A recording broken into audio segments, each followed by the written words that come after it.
Oh yes, hello. Surely you'll remember me. The power-mad and vainglorious Gideon. Once upon a time I pretended to the throne of the gods. Well, I suppose I got my wish. My undying soul is bound to this cranial prison for all eternity, no thanks to Caleb and his chosen ones. Anyway, there's no sense being bitter about it. I imagine one day I'll serve as a muse to some unfortunate playwright who wanders this way. Until then, gentle player, I'll amuse you. After defeating the Ancient One, the Chosen had a long walk home through the other world. They were able to handle the odd demon or two that came their way, but what they were not ready for was the powerful psychic terror that stalked the wastes. The nightmare. Fools that they were, the Chosen practically invited a visit from this devil when they decided to tell scary stories during one of their repasts. Little did they know, but each one of them was about to be transported to their personal hells. Observe and be entertained. So there I was, stranded in the icy wastes, low on ammo and at a rot gut, and hunted by Cabal patrols. I could hardly see through all the snow, but up ahead I thought I saw a light. Greenish, kind of haunted. Yeah, my kind of digs, I remember thinking. Well, so I trudged on up and... Whoa! Feeling funky here, guys? He always was terrible at telling stories. Would you please pass the weenies?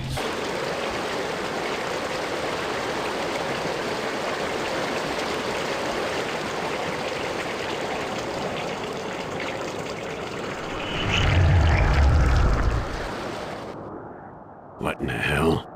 What is this? Some kind of freaky time warp acid trip? And with that, welcome to Blood 2, the Nightmare levels. Before we start, I want to make specific note that when I recorded the opening cutscene, the game refused to spawn any of the items that are supposed to be in this opening area. Anyway, we open the Nightmare levels with Caleb's Nightmare, an amalgamation of several levels from the original game's Episode 2. And you know what going back to the first game means. Dealing with the old hooded Cabal cultist speaking Domus Derbentia. Now that the first area is clear, let's go ahead and cross the frozen wastes. We're in the Arctic or thereabouts, so this water is cold enough to hurt if you dip into it.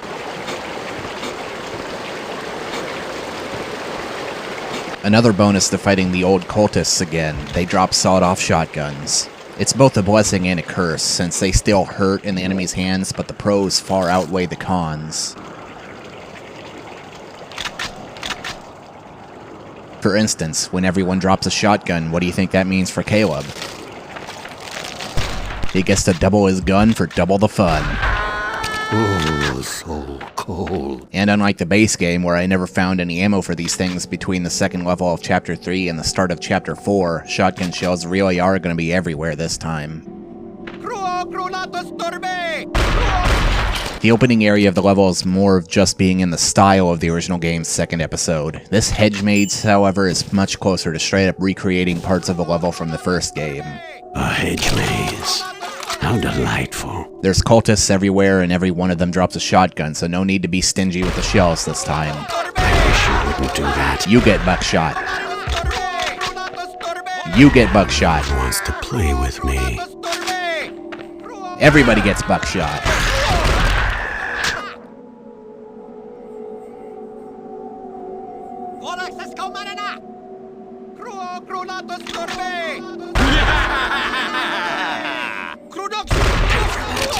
Come to think of it, I haven't needed to use a medkit for a while now. The game actually kinda got generous with the health drops at the end.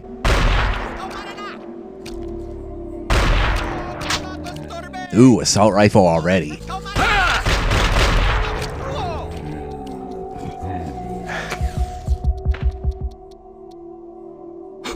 Let's just rearrange some slots again. There we go. Now our current objective is a gate, but it's locked, so we'll need a detour for the key.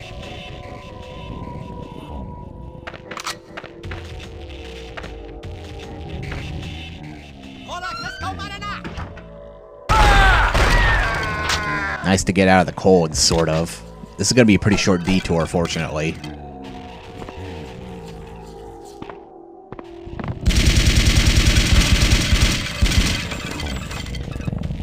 The nostalgia trip ends at the old cultists as far as enemies go. At least soul drudges kind of resemble the old axe zombies.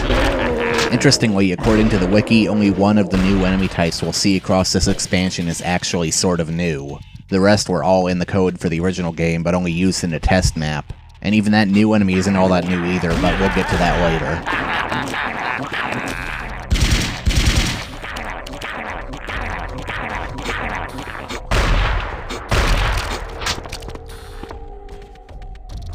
Key and a flare gun acquired. Now back to the gate. Oh, hey, Tesla gun too. This expansion is going to be doing a bit to give weapons that weren't that common or useful in the base game a chance to shine. This sort of weapon redemption thing seems to be something Monolith is good at, since the much later Reborn DLC for Fear 2 did the same thing. Anyway, open the gate and we're home free, at least from the hedge maze.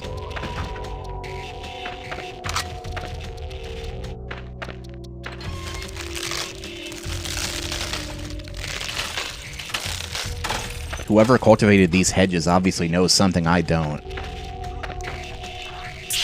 Well, I suppose it's not really a nightmare without at least one of you. At least I can still do this. Have a nice day.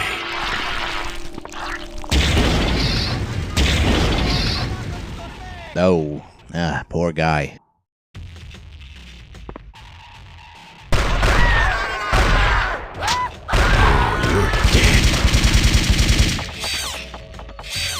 This whole level is just a big reunion of everything good about this game.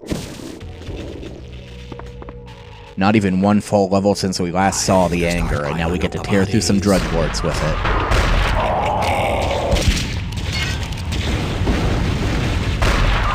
What we have here is a failure to coagulate.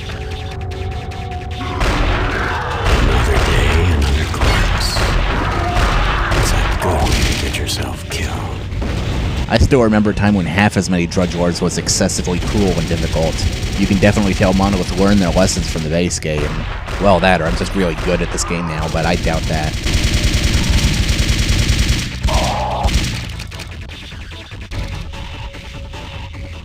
Damn it, another portal. I hate these things. Oh well, here goes. And that brings the first of the nightmare levels to a close. There's not much cut content that I can find regarding this level, but I do have some unrelated trivia. Back at the start of the level, Gideon made mention of potentially serving as a muse to some unfortunate playwright. You're probably aware, of course, that this is in reference to William Shakespeare's Hamlet, specifically the grave-digging scene from the beginning of Act 5, where Hamlet digs up the skull of Yorick. Something I didn't know until I read it on the Blood Wiki is that the Royal Shakespeare Company has used an actual human skull for the performance, specifically that of Polish composer and pianist Andrzej Tchaikovsky, who asked that his skull be donated to the company for use as a prop before he succumbed to colon cancer. The skull was used ever since his death in 1982, although only in the occasional rehearsal until 2008, where an actor David Tennant, better known now as the 10th incarnation of the Doctor, used the skull in actual performances of Hamlet at the Courtyard Theatre. Once the story broke that it was a real skull, the production moved to the West End Theatre and the company announced they would stop using the skull. But in fact they continued using it in subsequent performances at West End and for a television broadcast of the production. Anyway, that's it for the opening of the Nightmare levels. Next time we visit an exciting new location and try out a new weapon. I'll see you then.